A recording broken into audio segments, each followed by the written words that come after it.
สวัสดีเมื่อชาวเศรษฐีด้วยนะคะที่คุณอยู่กับนดุลอีกแล้วปริ้งวันนี้เนี่ยต้องบอกว่าเป็นวันที่สดใสจริงๆเพราะว่าท้องฟ้าเนี่ยวันนี้แดดไม่แรงนะ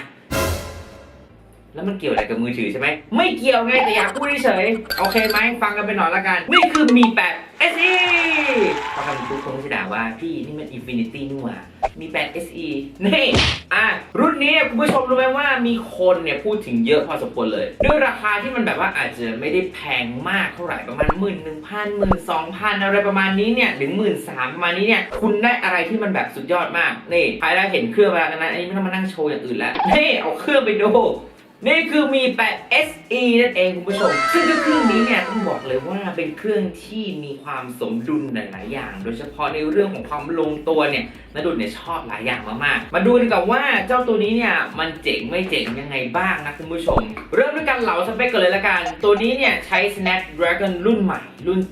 710 AIE เจ้าตัวนี้จะมีความเร็วเนี่ยใกล้เคียงนะใกล้เคียงใช้คำว่าใกล้เคียงคือลองจาก835มา5ก็น่าจะเป็นตัวนี้แล้วแต่สิ่งหนึ่งที่เรารู้สึกดีกว่าตัว835คือเรื่องของการควบคุมความร้อนเราเคยพูดแล้วว่าการควบคุมความร้อนของตัวนี้เนี่ยถือเป็นอะไรที่แปลกใหม่มากเพราะว่าเป็น CPU ที่ไม่ค่อยร้อนเท่าไหร่และเมื่อมันไม่ร้อนการทำงานของเครื่องก็จะไม่ลดลงเข้าใจไหมและแน่นอนที่สุดเลยนะคุณผู้ชมตัวนี้ด้วยราคาหมื่นต้นๆเนี่ยคุณได้จอ OLED ด้วยโอ้พระเจ้าคุณได้จอ OLED ในราคาหมื่นต้นๆถ้าไม่ใช่ Xiaomi แล้วใครจะทำได้อีก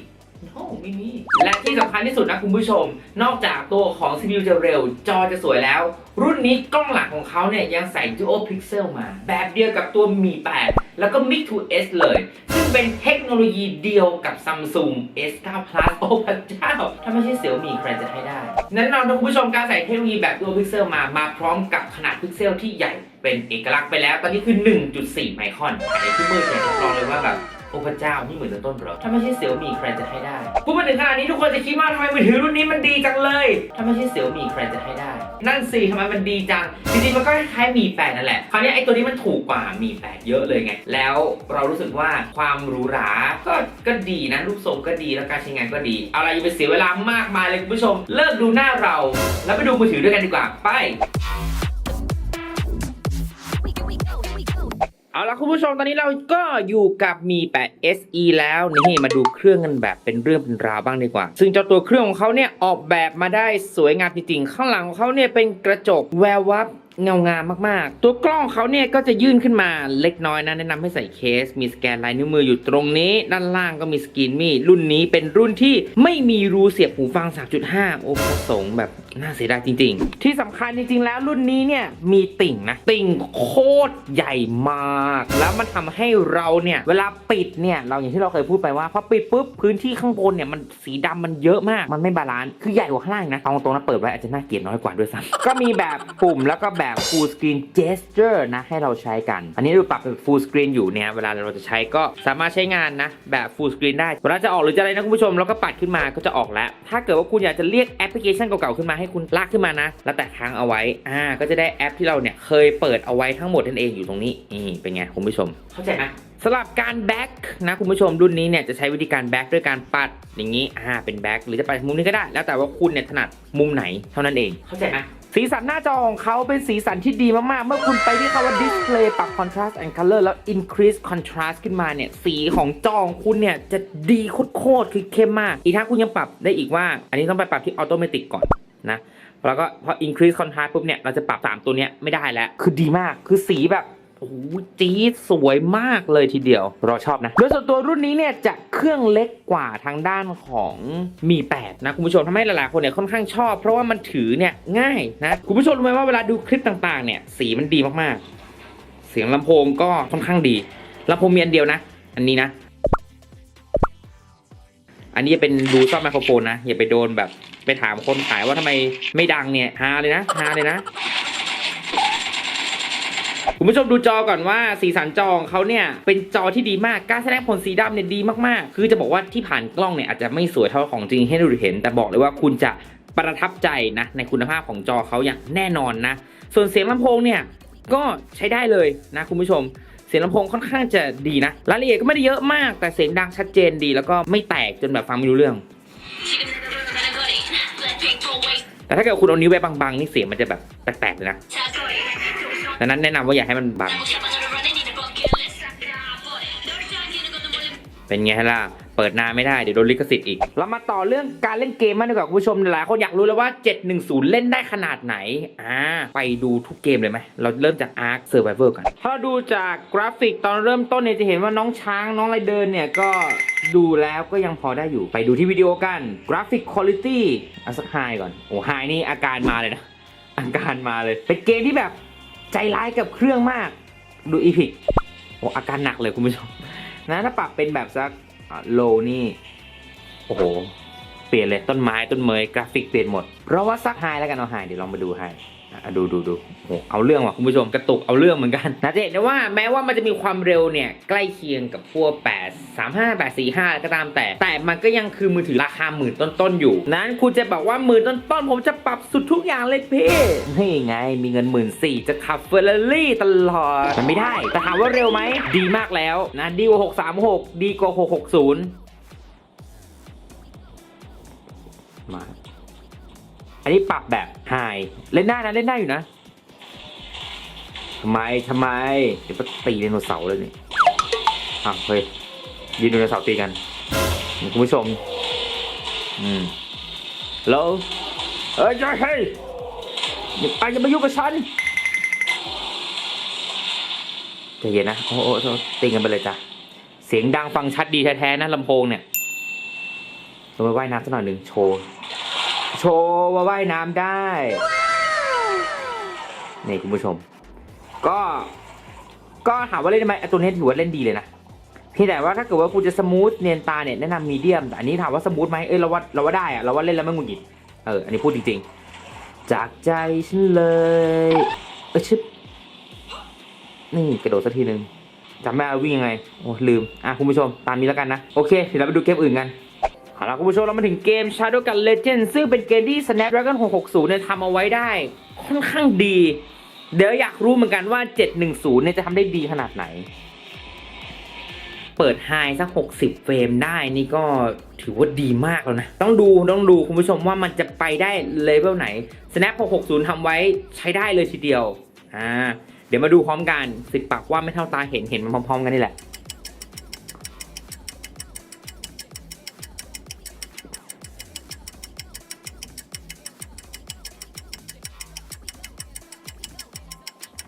สวมอุปกรณ์สมูทอยู่นะใช้ได้อยู่อย่างที่บอกคุณผู้ชมไปเลยนะว่าจริงๆแล้วเนี่ยที่เราอยากให้ทุกคนได้ดูจริงเนี่ยคือการควบคุมความร้อนถามว่ามันมีความร้อนไหมมันก็คงจะตลกถ้าจะบอกว่ามันไม่มีมันมีไอความร้อนมีแต่มันอุ่นแบบเบาๆมากเลยคุณผู้ชมแบบสิวๆแต่เดี๋ยวมารอดูตอนปรับกราฟิกอีกทีนึงว่าเป็นยังไงนะเดี๋ยวรู้เรื่องอย่างเนียนตาคุณผู้ชมเนียนมากโอ้เนียนมากคุณผู้ชมดีเลยดูเฟรมเรทด้วยตานะใครเล่น60เฟรมมาบ่อยๆก็จะรู้ว่าแบบมันแตกต่างกับไม่ใช่60เฟรมยังไงบ้างดีนะเอาล่ะคุณผู้ชมเดี๋ยวเราจะมาปรับกราฟิกร่วมกันมากราฟิกมาเลย High 60 Apply Yes มีนิดนึงเมื่อกี้อาจจะเป็นการโหลดไม่ทันเท่านั้นเองโอ้โหดีมากเลยว่ะคุณผู้ชมมันช่างเนียนตาเหลือเกินนะเอาล่ะคุณผู้ชมตอนนี้เกมมาเรียบร้อยแล้วบุ๊กโหลื่นว่ะดีมากเราท้าทายอำนาจเลยดีกว่าอันตราไฮจะรอดไหมเนี่ยคือถ้าเป็น845น่ะรอดอยู่แล้วล่ะเฮ้ยมันเล่นได้ด้วยว่ะ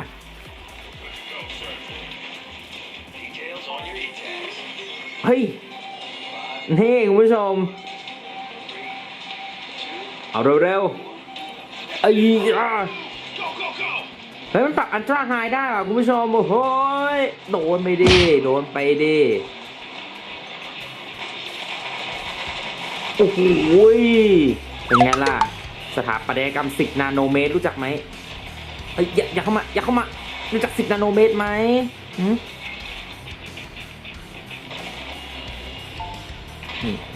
เป็นไงล่ะคุณผู้ชมอัลตร้าไฮ60เฟรมยังเอาอยู่อันนี้คือเหนือกว่า660แล้วนะเห็นได้ชัดเลยนะCome on man อยู่ไหนพี่เป็นอะไรนักหนาวะฮะ Hello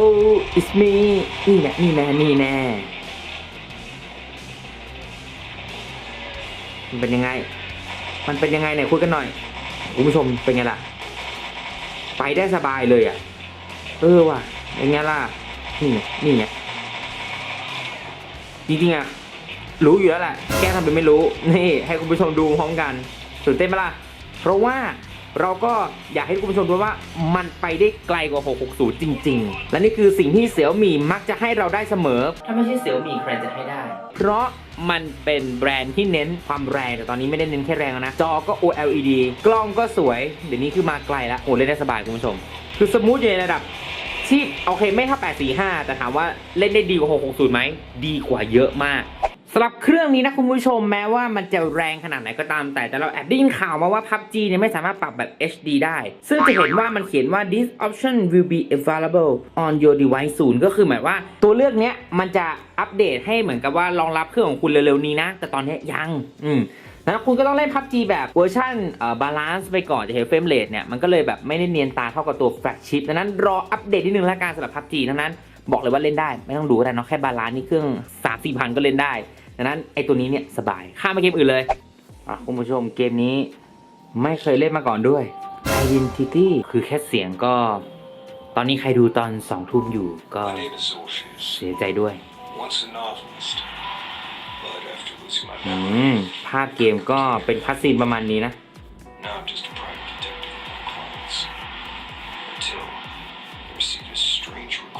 เขาบอกว่าเขาเป็นนักสืบแบบอ่านไม่ทันโมจะดูภาพคล้ายๆกับว่าไม่มีงานจ้างจนท่านรับจดหมายนี้ให้ไปสืบสวนที่อย่างหนึ่งไม่ทันละน้องหนูจะเช็ค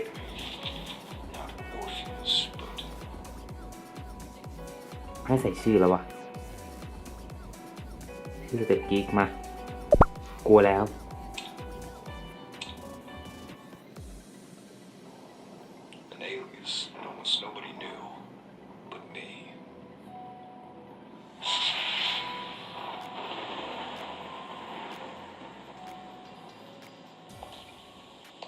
รู้สึกกลัวคุณผู้ชมข้ามไปตอนเล่นเลยได้ไหมเล่นได้คุณผู้ชมดีว่ะเกมดีมากเลยอ่ะไลท์ครับยังไงจุดไฟเหรอ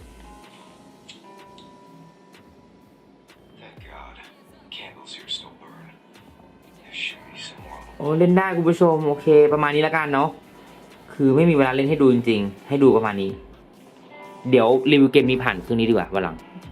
ดีว่ะเกมสวยๆไปแล้วนะตัวหนังสือเล็กๆเอาละคุณผู้ชมเราข้ามไปที่เรื่องของกล้องถ่ายภาพบ้างก็แล้วกันอย่างที่พูดไปว่าตัวนี้เนี่ยเป็นกล้องที่มี AI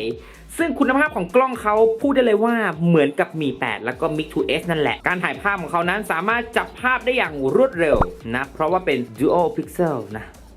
เร็วมากคุณจะแสงน้อยแสงมากจับได้เร็วหมดเอาตรงคุณภาพเนี่ยเหมือนกับ Mix 2S กับมี 8 แล้วคุณดูภาพโคตรสวยบ้าไปแล้วนี่จะแสงน้อยแสงมากนี่จัดให้ได้หมดนี่มาดูวิดีโอมั้งเนี่ยนี่คืองานวิดีโอคุณผู้ชมซึ่งตัวนี้เนี่ยจะใช้ไจโรสโคปกับ EIS เป็นหลักการสั่นบอกได้เลยว่าไม่ได้ดีมากมันจะเหมือนภาพแบบช็อตๆอ่ะนี่คือการสั่นแบบใช้ซอฟต์แวร์ช่วยหลายๆครั้งเนี่ยมักจะเป็นแบบนี้นะนี่แหละประโยชน์ของ Dual Focus เวลาเนี่ยมันแบบปึ๊บเนี่ยมันจะโฟกัสได้เร็วมากเนี่ยDual Focusเวลาเราเปลี่ยนไปถึงจุดที่มันต้องโฟกัสจุดอื่นปุ๊บเนี่ยมันจะโฟกัสได้เร็วมากปึ๊บทดสอบระบบการสั่นให้ผู้ชมก็ถ่ายแบบเดินถือถ่ายไปเป็นยังไงคุณผู้ชมดูเดินนอนเดินก็เอาตรงแล้วว่าไม่ได้ดีมากละกันสำหรับเรื่องของการสั่นกล้องหลังก็จะมีโหมด Portrait เนี่ยให้เราเล่นกันนะคุณผู้ชมเป็นแบบว่าหน้าชัดหลังเบลอนั่นเองก็ถ่ายออกมาได้สวยงามดีนะการตัดขอบต่างๆก็ดูดีนะสวยดีคุณผู้ชมเราก็ชอบอยู่เอาไว้ว่าเรามั่นใจว่าคุณได้กล้องดีๆตัวหนึ่งสำหรับงานของโฟโต้ธรรมดาเนี่ยก็จะมีBeautify ให้เราด้วยมี Tilt Shift นะมี AI Detection ตัวนี้เนี่ยตัว AI Detection เนี่ยพอเราไปถ่ายปุ๊บมันก็จะกลายเป็นจุดขึ้นมาคุณผู้ชมหลังจากนั้นมันก็จะบอกว่าไอเนี่ยคืออะไรอันนี้มันจะคล้ายๆกับ Google Lens ประมาณนั้นนะประมาณคล้ายๆกันว่าแบบถ่ายปุ๊บก็จับภาพมาว่าเป็นอะไรแล้วก็เอาคล้ายๆกันประมาณนี้สำหรับตัวของ AI Detections นะจะเล่นก็อย่าลืมกดปุ่มนี้นะเนี่ยคุณผู้ชมสมมติเราจะถ่ายเป็นตัวของ ตัวหนังสือเนี่ยตัวนี้ก็จะกลายเป็นตัว T คือเหมือนเป็น text อะไรเงี้ย AI เขาก็จะเรียนรู้ว่าแบบอ๋อนี่คืออะไรนะนี่เป็น text แล้วโอเคฉันจะปรับภาพให้คมชัดขึ้นนะถ้าจะถ่าย text อะไรประมาณเนี้ยซึ่งภาพที่ได้ออกมาก็ดีนะแต่ปกติกล้องมันก็ดีอยู่แล้วป่ะ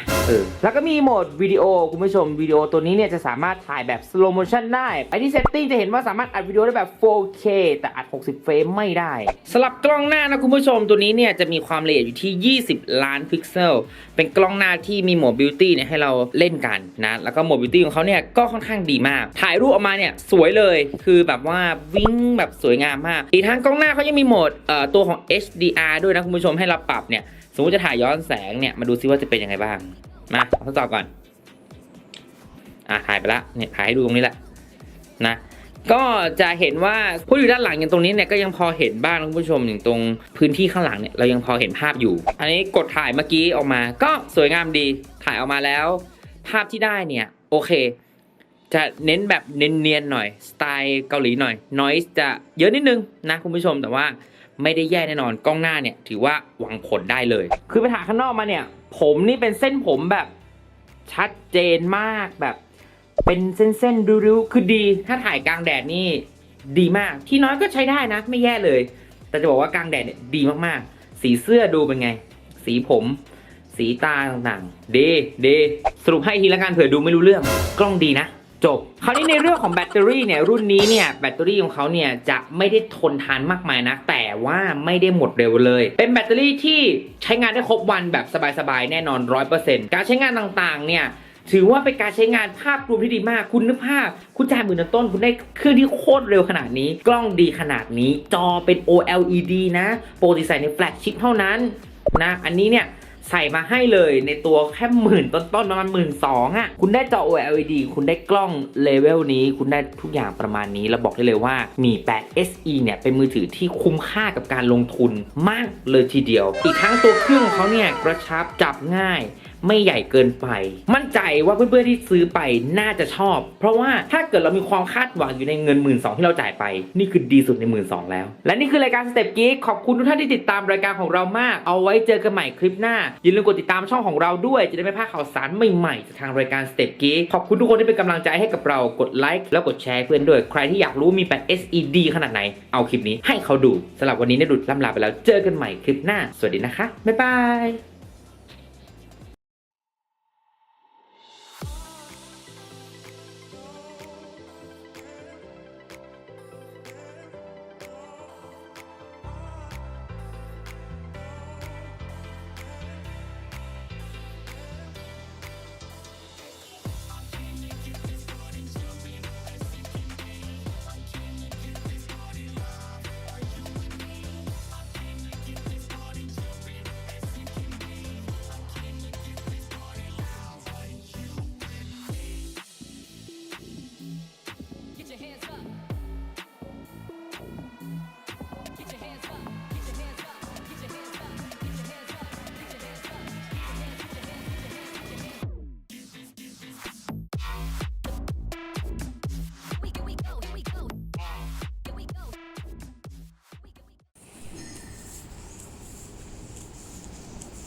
โฟกัสได้เร็วมากคุณผู้ชมนี่แหละประโยชน์ของ Dual Focus เวลาที่มันแบบปุ๊บเนี่ยมันจะโฟกัสได้เร็วมากเห็นไหมมันเร็วมากดูซิมีอะไรให้เราถ่ายเล่นบ้างไหมนี่ทดสอบระบบการสั่นให้คุณผู้ชมก็ถ่ายแบบเดินถือถ่ายไปว่าเป็นยังไงแต่ที่แน่ๆคือตอนนี้เราเห็นสีเขียวมันโอเวอร์มากอะคือมันน่าจะดึง saturation ขึ้นมาเยอะมากๆเพื่อให้แบบสีมันสวยอะไรเงี้ยเดี๋ยวลองเดินดู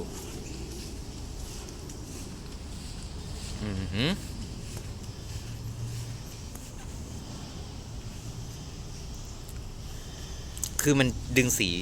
จัดมากเลยแต่อาจจะเป็นที่จอนะจะเป็นที่จอเดี๋ยวต้องดูในจอเพื่อนๆอีกทีนึงว่าเป็นยังไงเนี่ยข้อดีของ Dual Focus ข้อดีของ Dual Pixel เนี่ยมันเร็วเห็นไหมปุ๊บเดียวเห็นไหมมันมาละเนี่ยสมมติเราไปซูมนี่เห็นไหมปุ๊บเร็วมากโอ้ย10,000 กว่าบาทดีจะตายแล้วกล้องอ่ะ